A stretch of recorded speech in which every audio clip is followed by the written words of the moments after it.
अगली खबर का रुख कर लेते हैं। राजधानी भोपाल से आपको खबर बता रहे हैं, जहां इंडिया गठबंधन पर शिवराज का निशाना। केंद्रीय कृषि मंत्री शिवराज सिंह चौहान का एक बयान सामने आया है और कहा है कि इंडिया गठबंधन कहीं का ईंट कहीं का रोड़ा है। ये कुछ स्वार्थी लोगों का गठबंधन है। ये सब स्वार्थ के लिए इकट्ठा होते हैं। इनका तो एक ही मकसद है, बीजेपी और मोदी का विरोध के चलते जन कल्याण शहीदों की शहादत पर भी ये सवाल उठा देते हैं। झारखंड में हमने सीट से शेयरिंग का भी काम कर लिया है और जिनमें वैचारिक समझौता नहीं है वही ऐसे आपस में लड़ेंगे। तो देखिए, पूर्व मुख्यमंत्री और फिलहाल के केंद्रीय कृषि मंत्री शिवराज सिंह चौहान का बयान सामने आया, जिसमें वो इंडिया गठबंधन पर निशाना साधते नजर आए।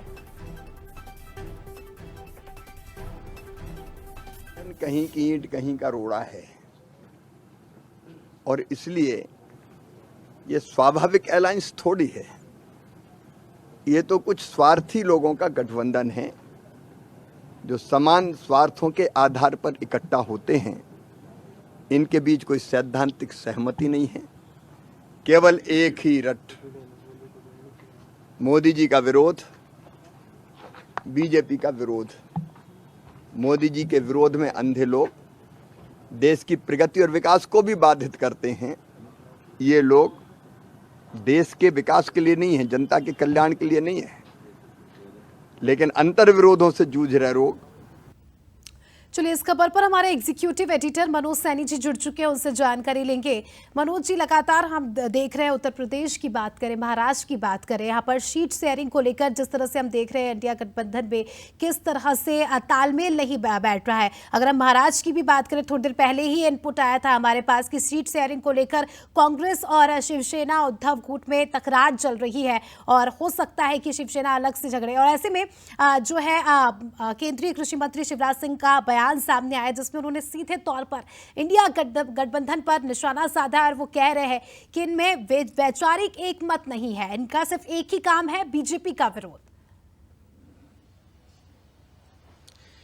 देखिए, कहने की वजह भी ये है कि पहले आपने देखा जब हरियाणा के चुनाव हुए तो ये भी कहा गया कि आप भी गठबंधन में शामिल हो जाएगा, लेकिन आपने दूरी बना ली और फिर हरियाणा में क्या हुआ, चुनाव का असर, गठबंधन काम कर नहीं पाया। झारखंड मुक्ति मोर्चा और दूसरी तरफ कांग्रेस ने मिलकर झारखंड में अपना 70 सीटों पर चुनाव लड़ने का तय कर लिया है। ऐसे में चोट तेजस्वी यादव को हो गई, यानी आरजेडी को हो गई। और झारखंड के प्रभारी भी है शिवराज सिंह चौहान, जो केंद्रीय मंत्री है, कैबिनेट मंत्री है। इसीलिए उनने जब ये बात की तो उसके पीछे वजह जो मैं बता रहा हूं वो वजह नजर आती। यदि हम महाविकास अघाड़ी की बात करें या शिवसेना यूबीटी की बात करें, कांग्रेस की बात करें, तो अभी तक बैठकों का ही दौर चल रहा, कुछ हो ही नहीं पाया शेयरिंग की, आखिर किस तरह आपको चुनाव लड़ना है। और इसीलिए जब बातें नहीं बनती है तो फिर भारतीय जनता पार्टी को कहने का मौका मिलता है, चाहे महाविकास अघाड़ी हो, यूबीटी हो, या फिर इसी तरह हम झारखंड मुक्ति मोर्चा कांग्रेस के मुद्दे की बात करें।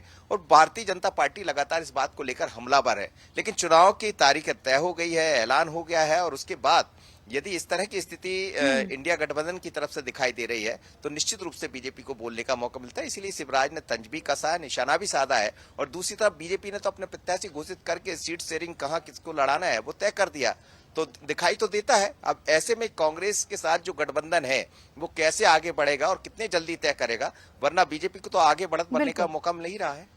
बिल्कुल, समय भी कम है सर और प्रचार प्रसार भी करना है, लेकिन अभी तक इनके बीच में सीट शेयरिंग का फॉर्मूला ही जो है क्लियर नहीं हो पाया। तो हम कह सकते हैं कि आने वाले समय में और भी इस तरह की खबरें आ सकती है। बहुत बहुत शुक्रिया आपका जुड़ने के लिए और जानकारी के लिए।